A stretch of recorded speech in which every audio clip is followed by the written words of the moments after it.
UP TET की तैयारी कर रहे हैं लेकिन सिलेबस देखकर सिर चकरा रहा है। क्या पढ़ना है और उससे भी ज्यादा जरूरी क्या छोड़ना है? अगर ये सब सवाल आपके मन में भी हैं तो आप बिल्कुल सही जगह पर आए हैं। चलिए आज यूपी टेट पेपर 1 और पेपर 2 के सिलेबस को पूरी तरह से समझते हैं, ठीक वैसे जैसे एग्जाम में पूछा जाता है।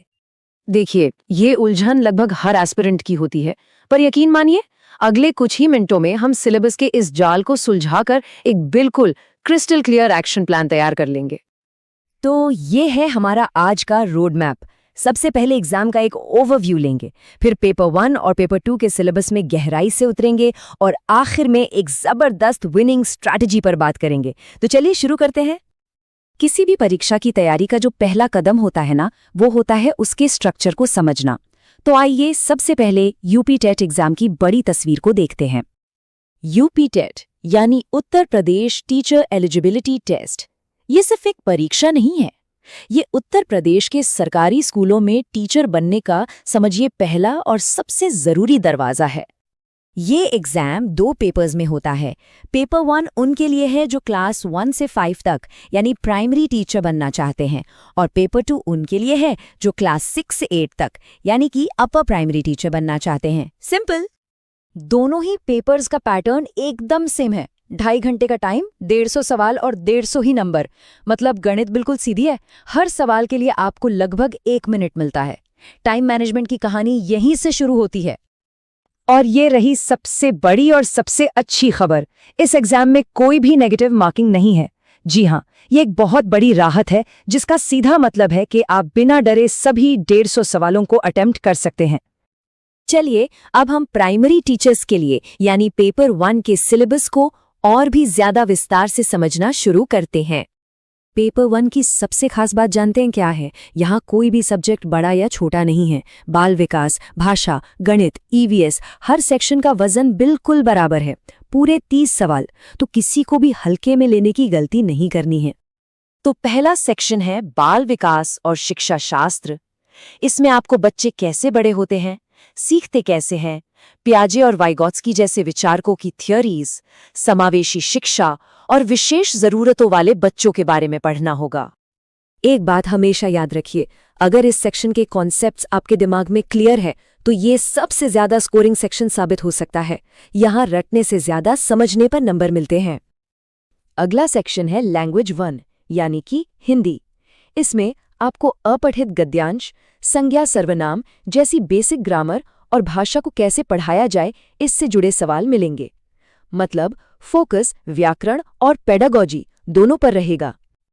अब लैंग्वेज 2 में आपको इंग्लिश, उर्दू या संस्कृत में से कोई एक भाषा चुनने का ऑप्शन मिलता है। इसका पैटर्न भी काफी हद तक लैंग्वेज 1 जैसा ही है।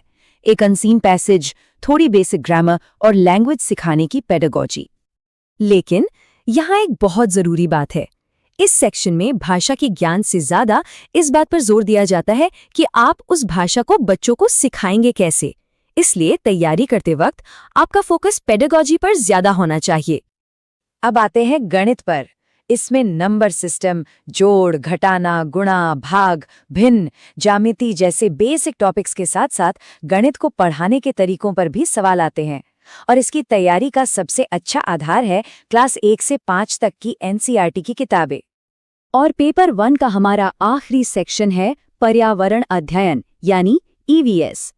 इसमें परिवार, भोजन, पानी, पेड़ पौधे, जानवर जैसे विषयों के अलावा पर्यावरण, सामाजिक जागरूकता और हाँ, ईवीएस सिखाने के तरीकों से जुड़े सवाल भी पूछे जाते हैं। चलिए पेपर 1 तो हो गया, अब अगले सेक्शन पर चलते हैं और देखते हैं कि अपर प्राइमरी टीचर्स यानी क्लास 6 से 8 के लिए पेपर 2 का सिलेबस कैसा है। अच्छा, पेपर 2 का स्ट्रक्चर पेपर 1 से काफी अलग है। पहले 3 सेक्शन तो 30-30 सवालों के साथ वही रहते हैं, लेकिन असली गेम चेंजर है चौथा सेक्शन, आपका अपना विषय, जहां से 1 या 2 नहीं बल्कि पूरे 60 सवाल आते हैं।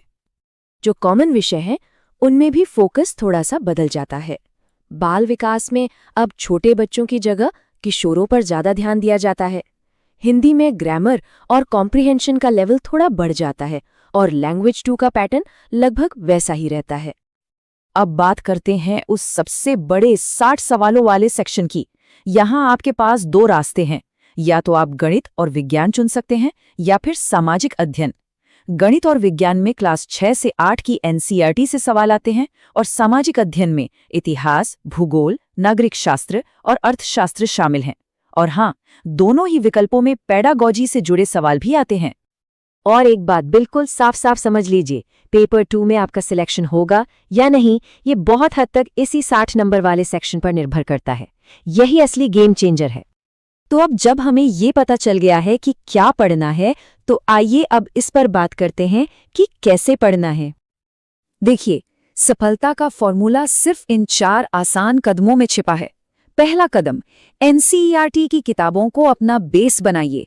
दूसरा, पेडागॉजी पर एक्स्ट्रा फोकस रखिए क्योंकि ये हर सेक्शन में है। तीसरा, पिछले सालों के पेपर्स को जरूर सॉल्व कीजिए। और चौथा कदम, हर हफ्ते मॉक टेस्ट देकर अपनी स्पीड और एक्यूरेसी को बेहतर बनाइए। तो अब सिलेबस का पूरा नक्शा आपके सामने है। अब सवाल ये है कि आपकी मंजिल कौन सी है, पेपर 1 या पेपर 2? हमें नीचे कमेंट्स में जरूर बताइएगा। और याद रखिए, सही रणनीति के साथ कोई भी सिलेबस मुश्किल नहीं होता। आपकी तैयारी के लिए बहुत बहुत शुभकामनाएं।